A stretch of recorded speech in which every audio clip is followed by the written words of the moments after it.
তৃতীয়বার আল্লাহর পয়গম্বর তাকাইয়া দেখে পানিগুলো লাল, রক্তের মতো লাল পানি গড়ায়া গড়ায়া যায়। আল্লাহর পয়গম্বর বলল, কিরে আয়েশা, পানি ডালো সাদা কিন্তু গড়ায়া যায় লাল, কারণটা কি আমার বলো। মা আয়েশা কোনো কথা বলে না। আল্লাহর পয়গম্বর বলে, আয়েশা, আমি না তোমার স্বামী রহমাতুল লিল আলামিন, আমার কাছে না বললে কার কাছে বলবা? এই কথা বলবার পরে মা আয়েশা মনে মনে ভাবে, নবী তিনবার জিজ্ঞাসা করলো, না বললে পয়গম্বর রহমাতুল লিল আলামিন কষ্ট পাবে, আর আল্লাহর পয়গম্বর কষ্ট পাইলে আল্লাহ কষ্ট পাবে। এই জন্য আম্মা জান আয়েশা বলে, নবী আপনি যেই জলচকির মধ্যে বসেছেন, ওই জলচকির নিচে আমার পা পড়ি একটা আঙ্গুল ফাটিয়া গেছে, ওই আঙ্গুল থেকে রক্ত বায়া বায়া পানির সাথে মিলিয়া মিলিয়া যায়। নবী গো, এই জন্য পানিগুলো লাল হয়ে গেছে। ফাকামা মুহাম্মাদুর রাসূলুল্লাহ, আল্লাহর নবী লাফ দিয়া দাঁড়ায় গেছে। আল্লাহর নবী জলচকিটা সরাইয়া দেখে মা আয়েশার একটা আঙ্গুল পরিয়া ফাটিয়া গেছে, সেচিয়া গেছে। ওই আঙ্গুল থেকে রক্তগুলো বায়া বায়া পানির সাথে মিশিয়া মিশিয়া লাল হয়ে যায়। আল্লাহর পয়গম্বর বলে, আয়েশা, আমারে আগে কেন বলো নাই? আগে বললে তোমার এতটা কষ্ট হতো না, আমি আরো আগেই দাঁড়াইয়া যাইতাম। আয়েশা রে, আমার ভাড়ে তোমার একটা আঙ্গুল একদম সেচিয়া গেল। আম্মা জান আয়েশা চোখের পানিগুলো সরিয়া বলে, ওগো নবী, আমি আপনারে আমার জীবন থেকে বেশি ভালোবাসি। জলচকির নিচে আমার শুধু একটা আঙ্গুল কেন, যদি আমার কলিজা পরি একদম ছিন্ন বিচ্ছিন্ন হয়ে যেত, এরপরও আমি চাইতাম না আপনি নবীর গোসল বন্ধ হয়ে আপনি দাঁড়ায়া যান। আল্লাহু আকবার। ইমামুল আউয়ালিন ওয়াল আখিরিন, বহর সদকা রহমাতাল লিল আলামিন, শুধু জুদাস রহমাতাল লিল আলামিন, মসজিদে ওষুধ হামারু ইয়েজু। আয়েশা রাদিয়াল্লাহু তাআলা আনহা বলেন, হে দুনিয়াবাসী, আমাদের ঘরে টাকার অভাব থাকতে পারে, পয়সার অভাব থাকতে পারে, কিন্তু আমাদের ঘরে ভালোবাসার কমতি নাই। আজকে আমাদের ঘরে টাকা আছে, পয়সা আছে, কিন্তু ভালোবাসা নাই। কথা বলেন ঠিক কিনা? এর কারণ আমাদের ঘরে বিশ্বনবী মুহাম্মদুর রাসূলুল্লাহ সাল্লাল্লাহু আলাইহি ওয়াসাল্লামের সুন্নাতের আমল নাই। এই জন্য বিশ্বনবী মুহাম্মদ সাল্লাল্লাহু আলাইহি ওয়াসাল্লাম বলেন, মান আহাব্বা সুন্নতি ফাকাদ আহাব্বানি ওয়া মান আহাব্বানি কানা মাই ফিল জান্নাহ। যে আমার সুন্নাতকে ভালোবাসবে, আমি নবীকেই ভালোবাসলো, আর যে আমি নবীকে ভালোবাসলো, আমি নবীর সাথে জান্নাতে যাবে। আল্লাহু আকবার বলেন।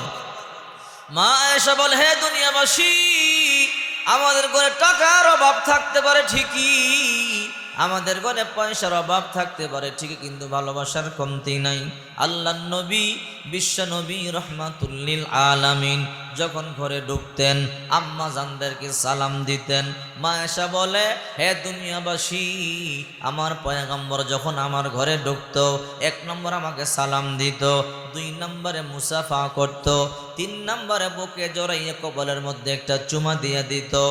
আবার আল্লাহর পয়গম্বর যখন ঘর থেকে বের হতো, মা আয়েশাকে সালাম দিত, মুসাফা করত, বুকের মধ্যে জড়াইয়ে কবলের মধ্যে একটা চুমা দিয়ে দিত। হে সন্তোষপুরের মুসলমান, কান খাড়া করে শোনো, আল্লাহর কসম করে বলি, যদি এই সুন্নাতটার আমল করতে পারো, ঘরে গিয়ে বিবিরে সালাম দিবা, মুসাফা করবা, বুকে জড়াইয়া কপালে চুমা দিবা, আল্লাহর কসম করে বলি, গতকাল যতটা শান্তি তোমার ঘরে ছিল, তার থেকে 1000 গুণ শান্তি আল্লাহ বাড়ায়া দিবে। ঠিক কিনা বলেন? যতটা ভালোবাসছিল গতকাল তোমার বিবি, তার থেকে 1000 গুণ বেশি তোমারে ভালোবাসবে। আল্লাহর নবীর একটা সুন্নাতের আমল শুরু করে দাও। মা আয়েশা বলে, আমার নবী যখন আমার ঘরে ঢুকতো, আমার পয়গম্বর মাঝে মাঝেই বলতো, আয়েশা রান্না বান্না হয়েছে কিনা বলো। মা আয়েশা বলতো, রহমাতুল লিল আলামিন, এখনো পর্যন্ত রান্না বান্না হয় নাই। আল্লাহর পয়গম্বর রাগ করতেন না, রান্না করে চলে যাইতেন। আল্লাহর পয়গম্বর রান্নার কাজে সহযোগিতা করতেন। যতক্ষণ পর্যন্ত রান্না বান্না না হতো ততক্ষণ পর্যন্ত আল্লাহর পয়গম্বর রান্না বান্নার কাজে সহযোগিতা করত। আল্লাহর পয়গম্বর একা একা খেতেন না, বিবিদেরকে নিয়ে খাবার খেতেন। মায়েশা বলে, আমাদের মধ্যে এত ভালোবাসা ছিল, আমি গ্লাসের যেই জায়গা দিয়ে পানি পান করতাম, আমার মায়ের নবী রহমাতুল লিল আলামিন আমার ঠোঁটের দাগ দেখিয়ে গ্লাসের ওই জায়গা দিয়ে পানি পান করত।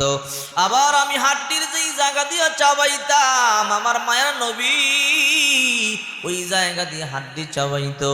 আবার মা আয়েশা বলেন, আমার পয়গম্বর রহমাতুল লিল আলামিন গ্লাসের যেই জায়গা দিয়ে পানি পান করত, আমি আয়েশা পয়গম্বরের ঠোঁটের দাগ দেখি ওই জায়গা দিয়ে পানি পান করতাম।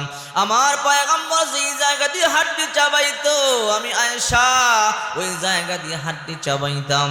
এই জন্য বিশ্বনবীর স্ত্রী আম্মা জান বলে, হে দুনিয়াবাসী, আমাদের ঘরে টাকার অভাব থাকতে পারে, পয়সার অভাব থাকতে পারে, আল্লাহর কসম করে বলি আমাদের ঘরে ভালোবাসার কমতি নাই। ঠিক কি না?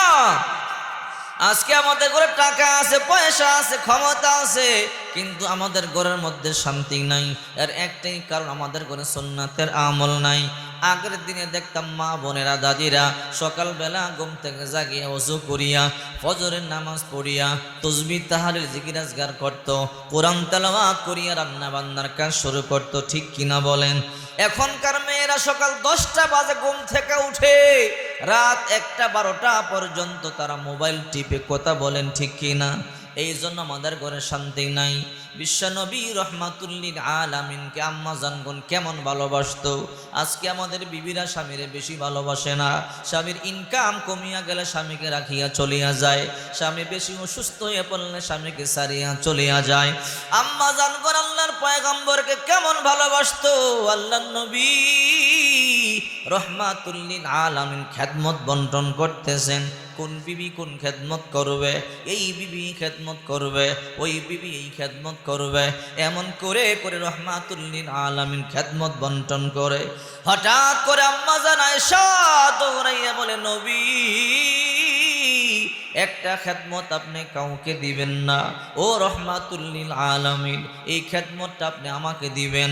আল্লাহর পয়গম্বর বলে, আয়েশা কোন খেদমতটা তোমাকে দিব? ও রহমাতুল লিল আলামিন আপনার গোসল করাইবার খেদমতটা আপনি কাউকে দিবেন না, এই খেদমতটা আমি চাই। ও রহমাতুল লিল আলামিন আপনার মাঝিয়া মাঝিয়া গোসল করাইতে আমার কাছে বড় ভালো লাগে।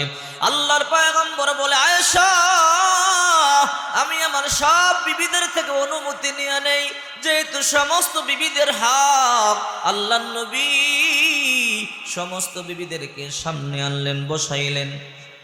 আল্লাহর পয়গম্বর খেদমত বন্টন করেন।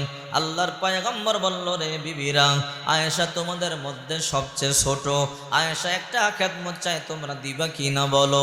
সমস্ত আম্মা জানগণ বললেন, ও রহমাতুল লিল আলামিন কোন খেদমতটা আয়েশা চাই? আমার গোসল করা এবার খেদমতটা আয়েশা চাই। তোমরা অনুমতি দিলে খেদমতটা আয়েশারে দিতে পারি। আল্লাহর নবীকে আম্মা জানগণ বলল, নবী আয়েশা যেহেতু এই খেদমতটা চায়, এই খেদমতটা আয়েশা কি দিয়া দেন? আল্লাহর পয়গম্বর বলল, আয়েশা এবার তোমার টেনশন নাই, চিন্তা নাই, আমার সমস্ত বিবির অনুমতি দিয়েছে, এই খেদমতটা তুমি করবে, এই খেদমতে কোনো বাধা নাই। আল্লাহর নবী রহমাতুল লিল আলামিন একটা জল চকির মধ্যে বসিয়া বসিয়া গোসল করত। মা আয়েশা মাজিয়া মাজিয়া গোসল করায়া দিতেন। হঠাৎ করে আল্লাহর নবী রহমাতুল লিল আলামিন জল চকির মধ্যে বসিয়া বসিয়া গোসল করেন। মা আয়েশা পানি ডালিয়া ডালিয়া গোসল করায়া দেয় মাজিয়া মাজিয়া। হঠাৎ করে রহমাতুল লিল আলামিন তাকায়া দেখে মা আয়েশা পানি ডালে সাদা, কিন্তু গড়ায়া যায় লাল। আল্লাহর পয়গম্বর বলে, আয়েশা পানি ডালো সাদা কিন্তু গড়াইয়া যায় লাল, কারণটা কি আমার বলো? মা আয়েশা কোনো কথা বলে না।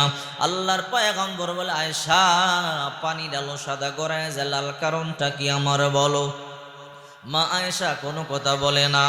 তৃতীয়বার আল্লাহর পয়গম্বর তাকাইয়া দেখে পানিগুলো লাল, রক্তের মতো লাল পানি গড়ায়া গড়ায়া যায়।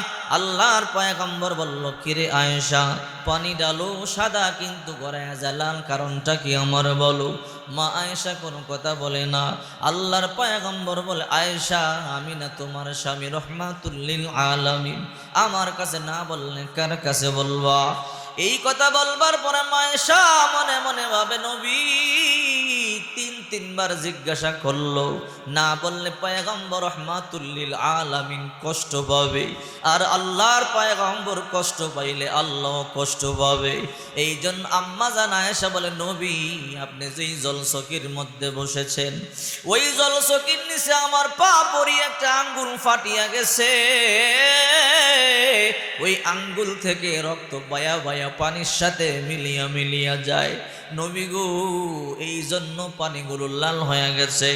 ফাকামা মুহাম্মাদুর রাসূলুল্লাহ, আল্লাহর নবী লাফ দিয়া দাঁড়ায় গেছে। আল্লাহর নবী জলচকিটা সরাইয়া দেখে মা আয়েশার একটা আঙ্গুল পরিয়া ফাটিয়া গেছে, সেচিয়া গেছে। ওই আঙ্গুল থেকে রক্তগুলো বায়া বায়া পানির সাথে মিশিয়া মিশিয়া লাল হয়ে যায়। আল্লাহর পয়গম্বর বলে, আয়েশা আমারে আগে কেন বলো নাই? আগে বললে তোমার এত না কষ্ট হতো না, আমি আরো আগেই দাঁড়াইয়া যাইতাম। আয়েশা রে আমার ভাড়ে তোমার একটা আঙ্গুল একদম সেচিয়া গেল। আম্মা জান আয়েশা চোখের পানিগুলো সরিয়া বলে, ওগো নবী